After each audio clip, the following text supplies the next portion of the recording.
Oh, There we go. I think we're live. Here. Hello, my lovely friend. Oh my gosh. Feels like forever that we haven't spoken and seen each other. How are you? Good. How are you? And how's everyone doing who's watching, tuning in? We are just so excited to be back on the JCC's Facebook page because we have an awesome interview today. I know, right? And we're kicking off a series of interviews with our special guest today. So for anyone who is watching, who does not know who we are, it is possible. My name is Liat. And my name is Carolina, and we're the video bloggers and community builders behind MOMJO. Yes, and today we have a very exciting guest because she was actually one of our first guests on our live show back about 3 years ago. She's part of our community. We see her at the gym, at the JCC all the time, a place that we frequent on the daily when it isn't COVID-19. So we'd really like to give a warm welcome to Limore Twena whenever she's ready to come on. Tell us about her, Carolina. Tell us. Yeah, so Limore, like you said, is a wonderful, beautiful energy and presence in our community. She's a mom in our area. She does so much. She has such a beautiful life story. And what we love about Limore is that, you know, she is an artist. She is a creator. She is a mother. Yes. What else, Liat? I know you want to add something. I was like, she is a singer. She is an author. She is a survivor. She is just a beautiful spirit in our community. And if you don't know who she is, you'll know her when you see her because she's either singing or she's smiling. She's doing one of the two. And we met her in our community years ago. In fact, my son and her middle daughter were at the JCC daycare together. So I met her when I first moved to Canada about 7 years ago. And I always remember seeing this joyful, smiling, beautiful woman always at the JCC. So I'm so excited that we can come together, the three of us as moms from this community, and interview her and tell you guys how she's doing amidst COVID. One thing I want to add, hello, Mama, welcome to our broadcast. Hi. One story that I want to tell that's so illustrative of who Limore is, okay? And she probably knows what this story is because it's probably the most recent time I actually saw her. I was at the park with my kids and she was with her family bike riding, and my husband didn't know who Limore was. He'd never met her. So we're like sitting on a bench, chilling. She comes by with her beautiful smile and wonderful energy and starts singing to my husband in Spanish. That's her. With her angel voice.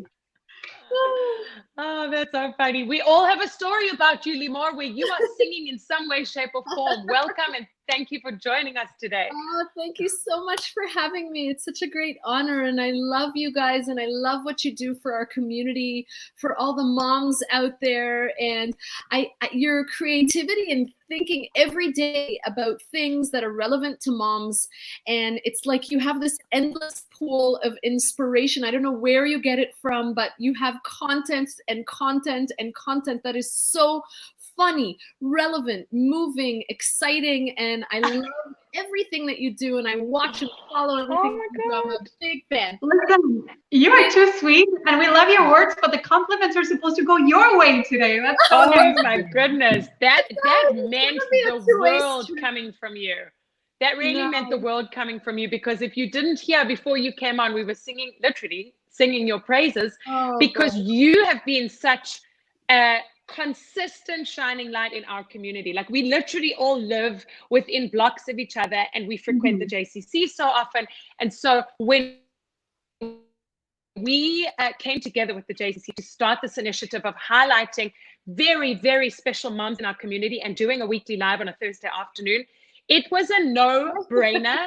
Carolina and I, we both said your name immediately that you were going to be our first guest. So yeah, that's it. It was so obvious. What an honor. Yeah, that's huge. Yeah. That's so awesome. Of course. You know, there isn't a mother that I haven't met that I don't learn something from. I learn something from every single mother, a tip, a trick, a technique, a strategy for something. And it's just incredible. We can all learn from each other.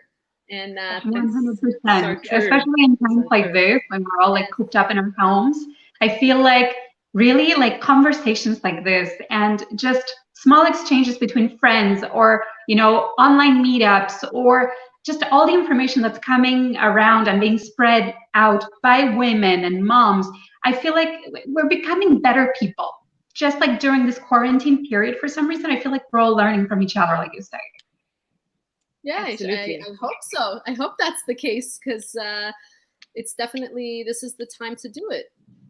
Well, that leads us to our very, very first question for you, okay?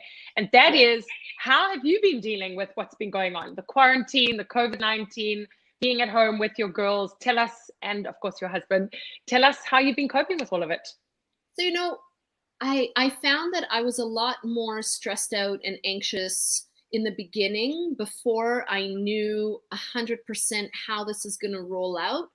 And so I had a lot of waves of anxiety going through my body. And in fact, I did a challah bake online on Facebook, and you can see a huge cold sore that came out of my lip from the stress. And, you know, I find in general as humans, we don't handle stress so well when there's a lot of uncertainty. Once you know what's going to happen, then you can feel confident in what you need to do. So for example, if someone said to me, okay, Limore, this is going to be 8 weeks at home.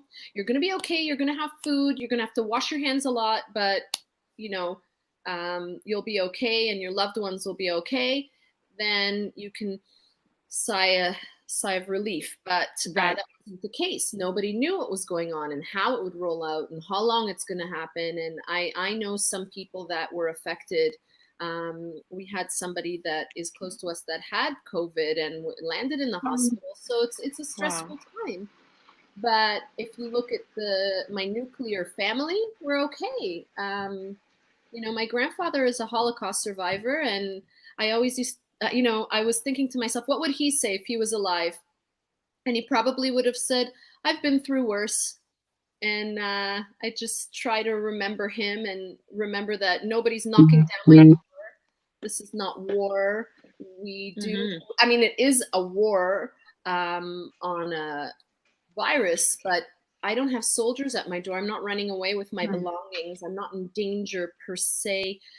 It's more about protecting my family and keeping us sane within this house. And it's a unique opportunity to work on your family relationships. And, you know, I know a lot of working moms that wish they had more time with their kids, and now they have more bonding time for the good and for the bad. And there's ups and downs, and I lose my mind sometimes, and sometimes I yell, but most of the times I try to be positive and happy and appreciate the little things.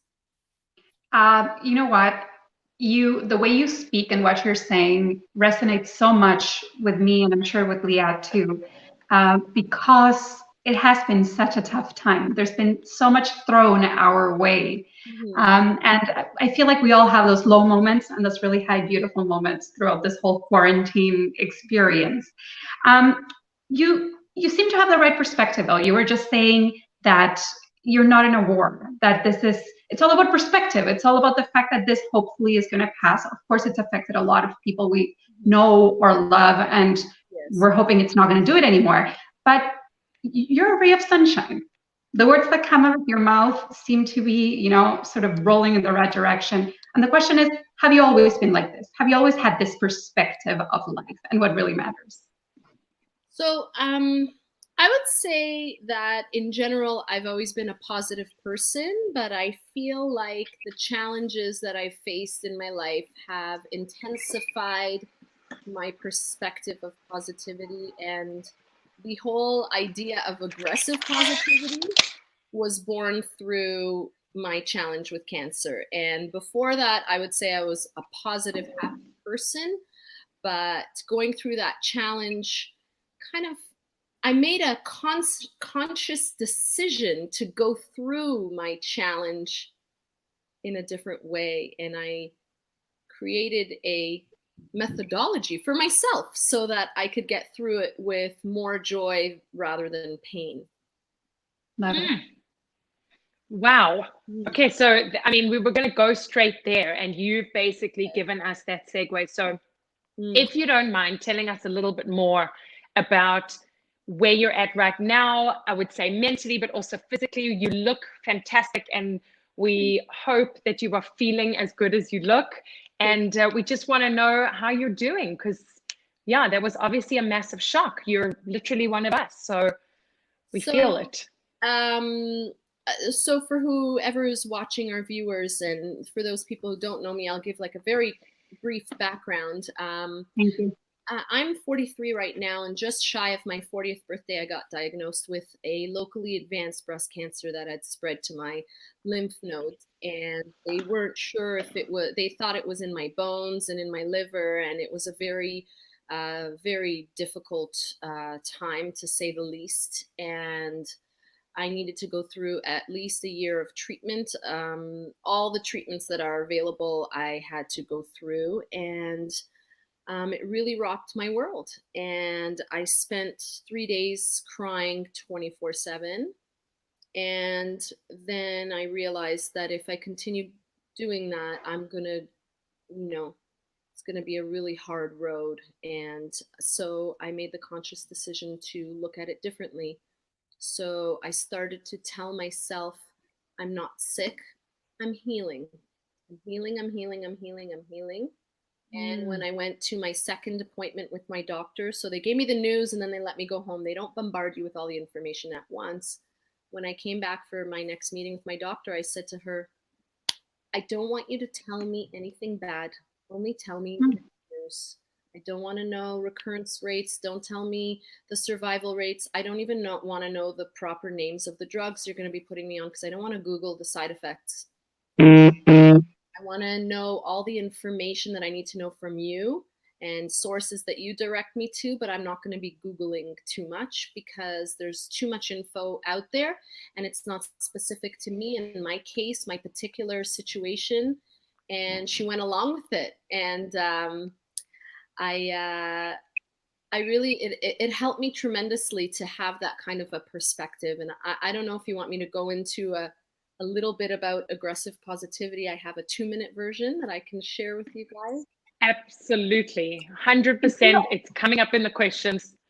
Question though. Oh, sorry, Carolina, what were you going to say? Yeah, before we get into aggressive positivity, which is sort of like the light at the end of your journey, I would say, I want to know a little bit about what it was like to try to shut out the negativity, because that's not easy. You just said you weren't Googling. I cannot imagine myself not pouring all over the internet trying to find answers. So how did you manage that emotionally? I think that that's a personality thing. So I am the kind of person that I'm okay not knowing. I'm all right coasting through and not having every bit of information. My husband is the exact opposite. He needs to Google everything. Carolina's the opposite. And so, to be honest, it was hard for him to come to appointments with me, because I'd be sitting there and I'd be telling my doctors and nurses, tell me good news. And they'd be like, your tumor shrunk. I'm like, yay! And that's it. And I'm like, that's enough. I'm going to focus on that. And he would want to know what's the next step and what's the next dose and when's your next chemo appointment. And I couldn't handle that. And he couldn't handle the way I handled it. So I think it's a very personal choice. And if Googling for information makes you feel better, do that. But be cautious about where you're Googling and how. Because what I find with Googling is you're going to find the worst case scenario for a scenario that doesn't match you and what you're going through, because nobody knows you, your socioeconomic background, your health, the way you eat, your weight, your height, your ethnicity, your religious beliefs, and your exercise regimen, and all these things, what country you live in, all these things play a factor in your ability to recover from illness. Your attitude, are you positive? Are you negative? Are you introvert, extrovert? All those factors, just like a thumbprint, are so unique to you, and the treatment that they tailor towards you. And I think that that's the case in anything in life. When you're looking for a Google review of a destination that you want to go visit. So the negative reviews tend to be from lone people that have experience, but the people that have a good experience are much less likely to post, because you're like, oh, it was great, I loved it, wonderful. But those people that have a negative experience are always more motivated to share that in writing. And so you have to just be very conscious of where you're looking for your information. Go to peer-reviewed studies, or go to a website that you know gives a good, fair review of a place, not just highlighting a few bad experiences. Because as you know, one or two people that give you 1 star will ruin your 5-star streak, and then it feels terrible. And that those people who give you a 1 star, they might have had a really bad day for something that has nothing to do with you, and took it out on you.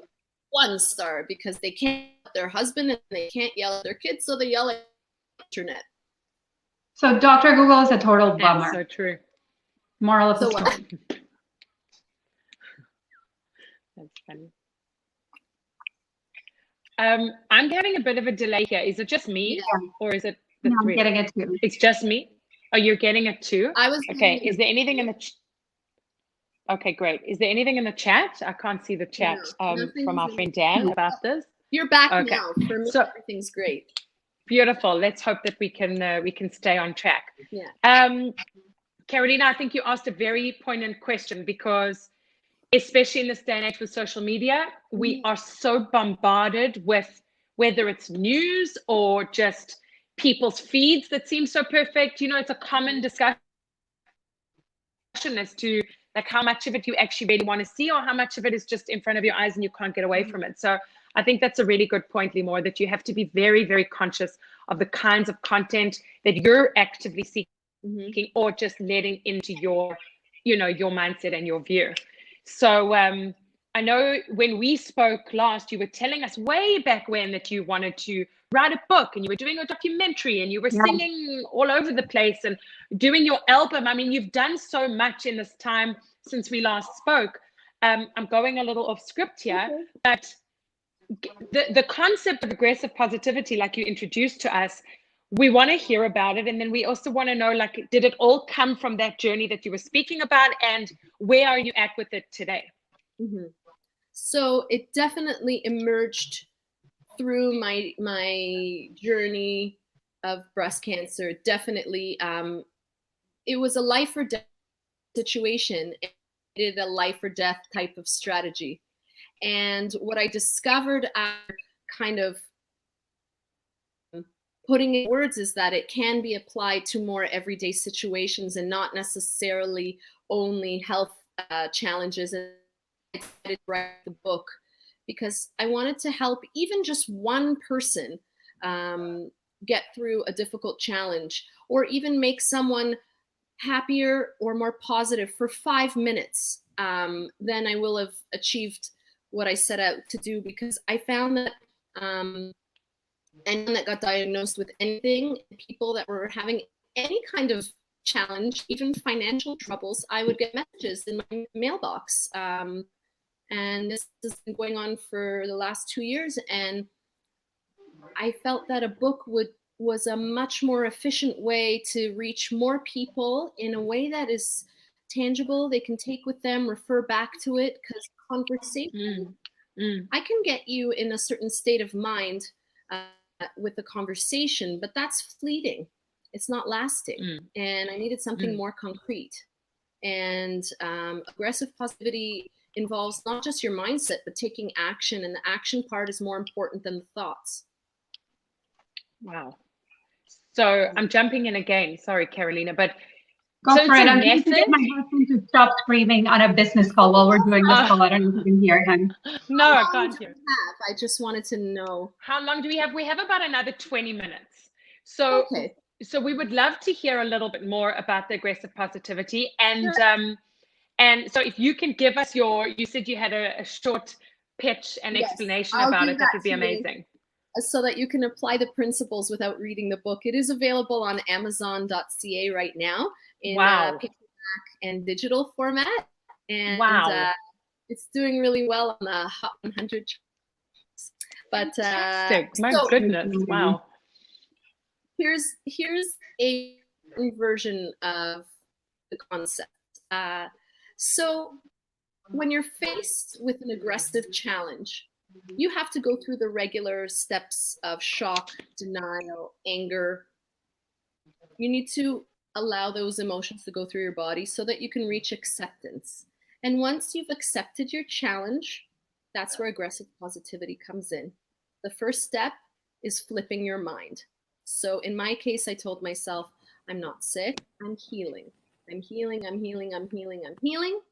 However, as I mentioned before, our thoughts go up and down. How do you keep your thoughts from falling? You have to hit them with an aggressive action of love. What is an aggressive action of love? You have to find that activity that you love so much that it fuels you, literally gives you energy. And that is the energy you need to keep your thoughts up high, because keeping your mental thoughts high is the most difficult energy-sucking activity that you can do, even more than physical exercise. So once you schedule that activity in such a way that you're always getting boosts of energy and fuel, you'll be able to keep your thoughts high, and whatever challenged you will seem to fade in impact and importance compared with the excitement of doing that activity that you love. So for me, that was singing. So a day before my mastectomy surgery, I was in the studio singing for 4 hours. And for 4 hours, that was my therapy. Not only was I not thinking about my surgery, but I was floating. I was flying, thinking of the words, my delivery, the emotion that I was going to put into it, my tone. And now it doesn't mean that I didn't get anxiety the moment I left the studio. However, a day before surgery, rather than spending 12 hours in anxiety, I spent 8. And imagine what that does to your body's ability to heal. Wow. So I did that. Even I scheduled a gig 4 days after surgery, knowingly, because that was my motivation to get out of bed. So I still had drains hidden in my back.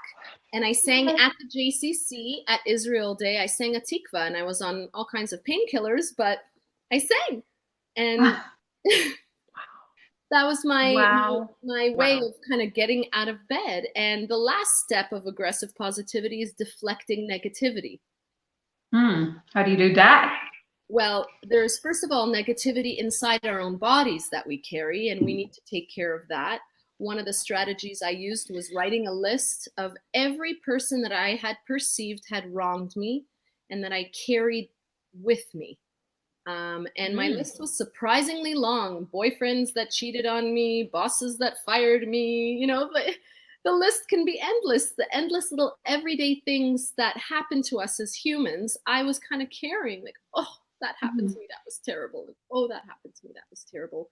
And it's not healthy to always look at your history and have negative feelings, because that, again, breaks down your body. So what I did was I wrote that list out, and I said every person's name individually. I said, so-and-so, Carolina, I forgive you for hurting me.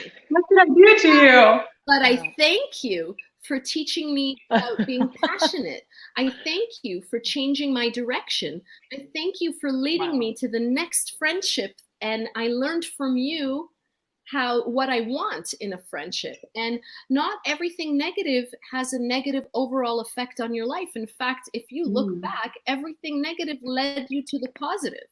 So I offloaded a huge amount of angry feelings that I was carrying in my heart and replaced it with great gratitude towards those same people. And that is a mind flip. So you can mind flip your attitude towards your past. So when you were going through like those dark, challenging moments, what was the first thought that came to mind? Like in the framework of that mind flip that you're talking about, what was the first thing that you thought, the first sentence you said to yourself, the first words you used to switch up that negativity into positivity? I'm not sick, I'm healing. It's not chemo, it's medicines. It's not surgery, they're saving my life. It's not my oncologist, she's my angel.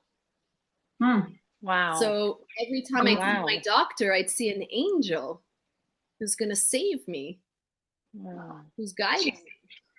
Geez, the power of words and positive thinking. It's like you are literally the living proof of it, right? It's not the circumstance in self that's important. It's the way that you see it.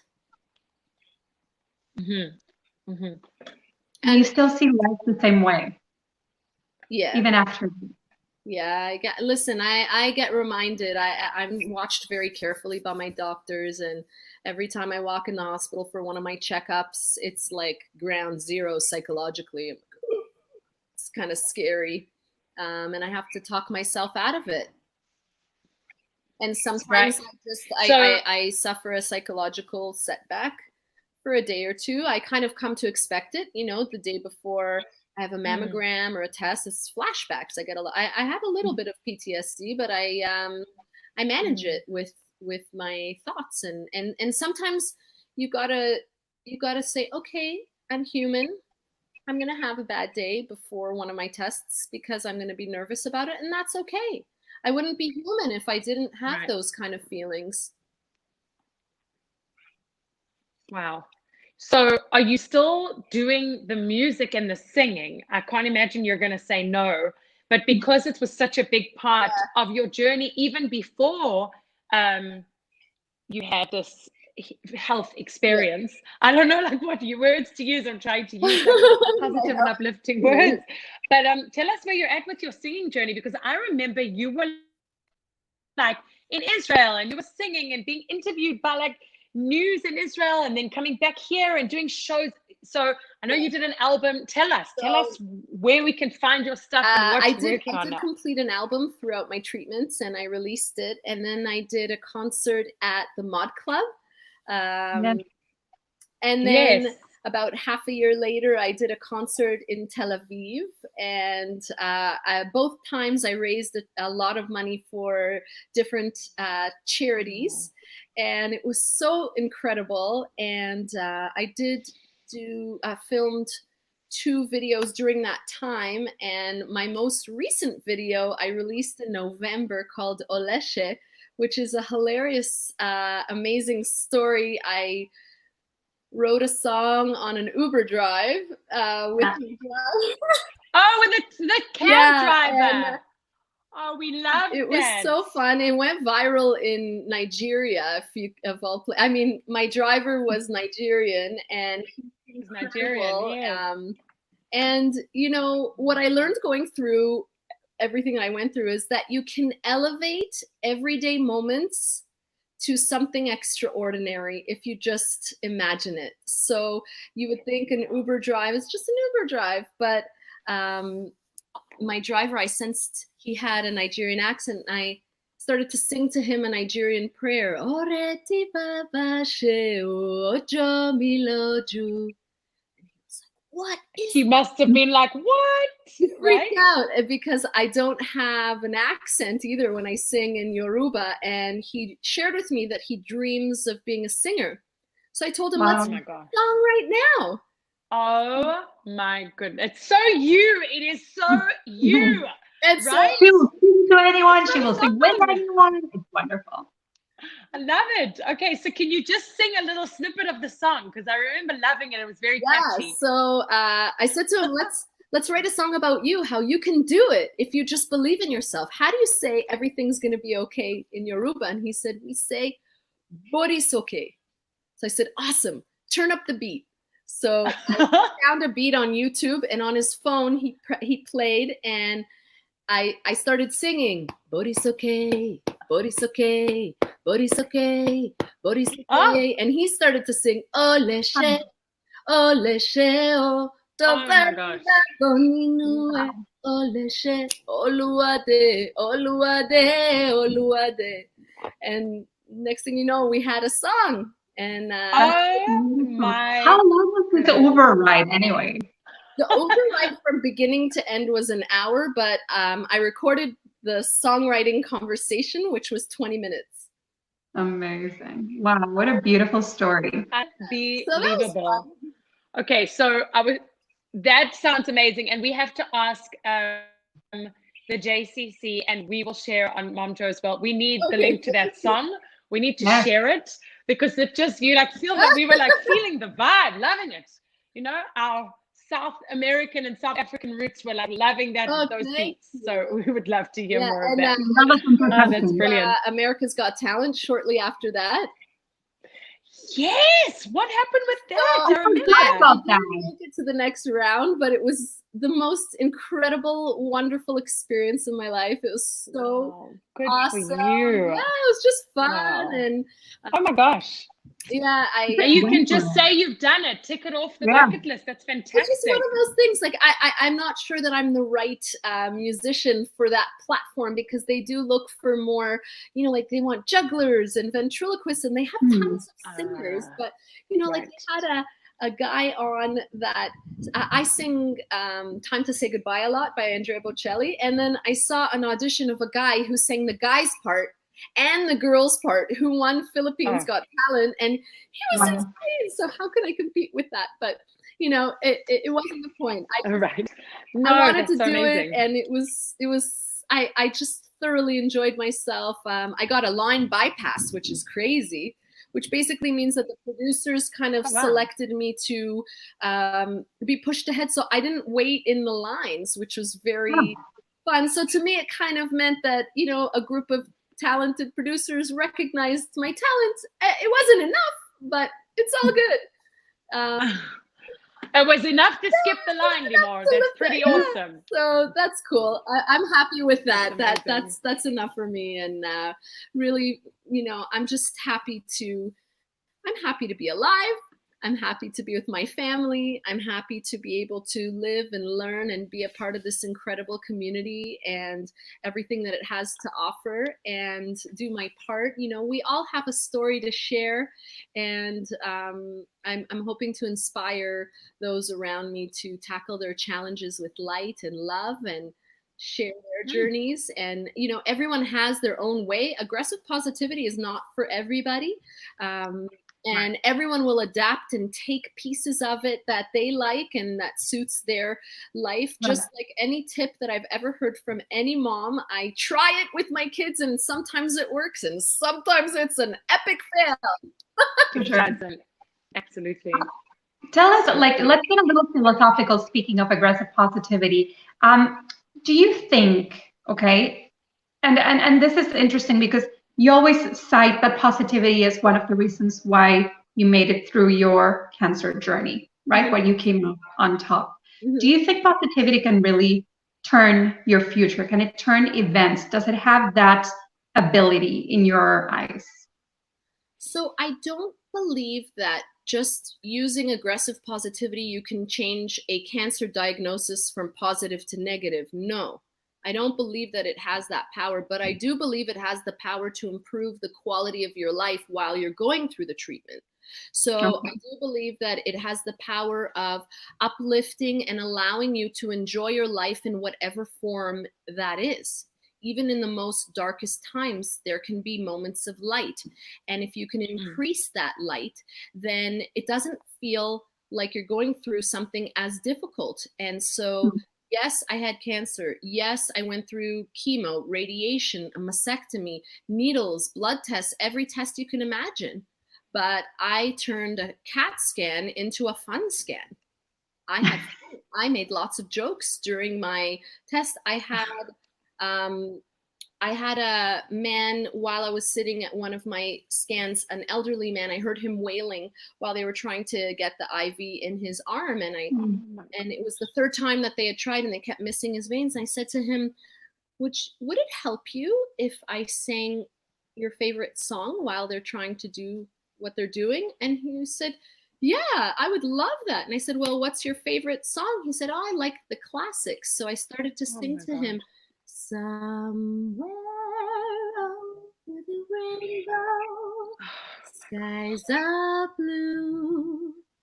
And no sooner as I started singing, the nurse tapped him on the shoulder and she said, you're done, my dear. Wow. What do you mean? Oh, wow. Oh my gosh, I have tears in my eyes. I cannot. Yes, I know. I didn't feel that. Wow.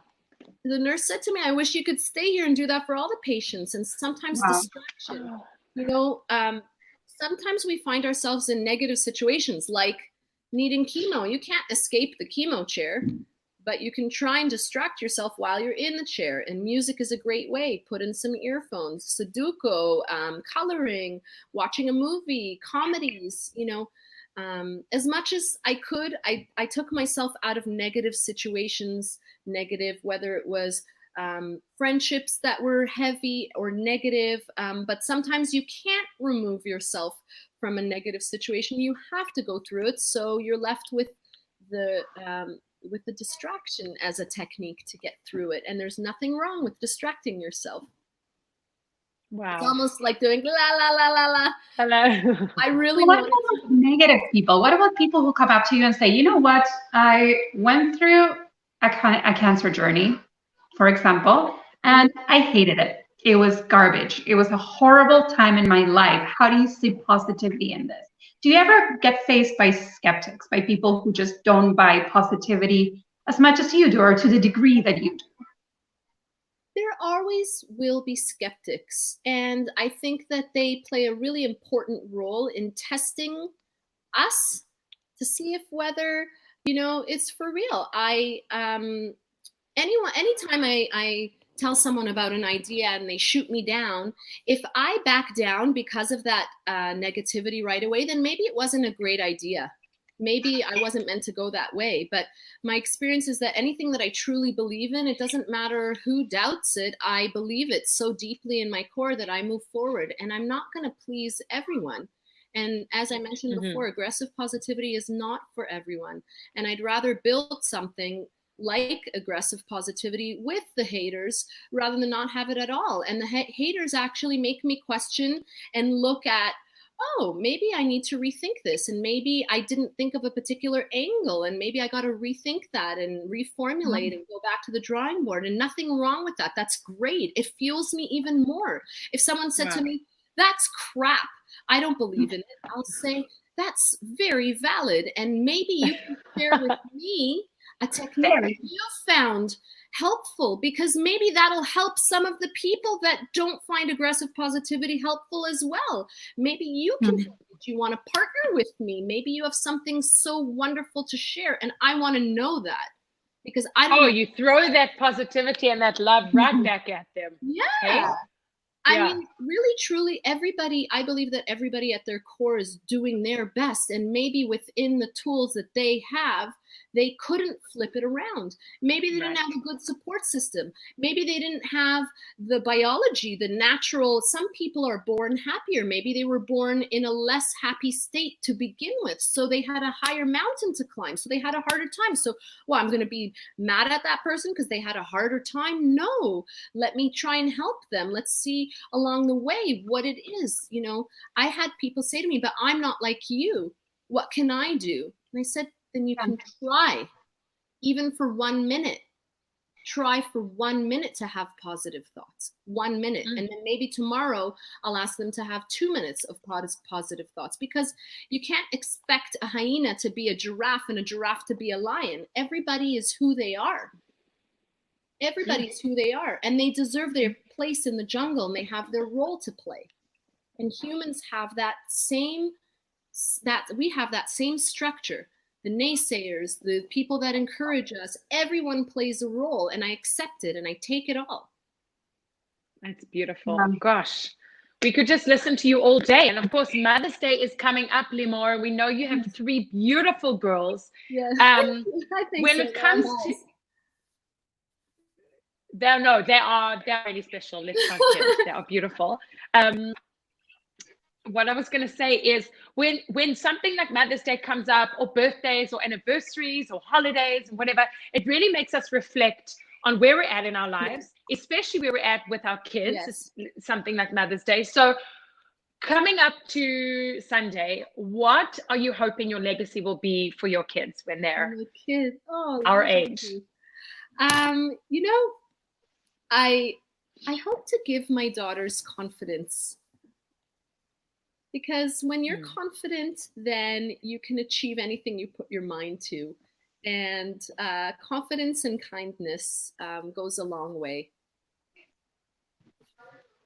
Well, those are 2 things that you for sure stand for. So when you live it, they will take it on. I'm sure of it. Yeah, I mean, truly, when you believe, then anything is possible. And if you're willing to do the hard work behind those beliefs, then you can do it. I mean, for example, the book, I have 10 cover versions that I did. And I'm not talking about the versions of the current cover in different color schemes and bigger or smaller words. No. 10 completely different covers that I paid a designer to do a version that I was horribly disappointed in, that didn't really resonate with what I was doing. And then I created covers on my own. I had my daughter draw some. I mean, I was trying everything. Wow. And sorry, I don't want to say I was horribly disappointed in the one that the designer made. It wasn't it. It was just wasn't like, right. you know, when you know that you're gonna marry your man, he's the one. Yeah. Even the ones before were great, but just it wasn't exactly it. So that's how I felt about the covers, that it just wasn't it. And I had a lot of setbacks where my first round of feedback from the book was dismal. It was like, oh well, it's okay. Literally, it's okay.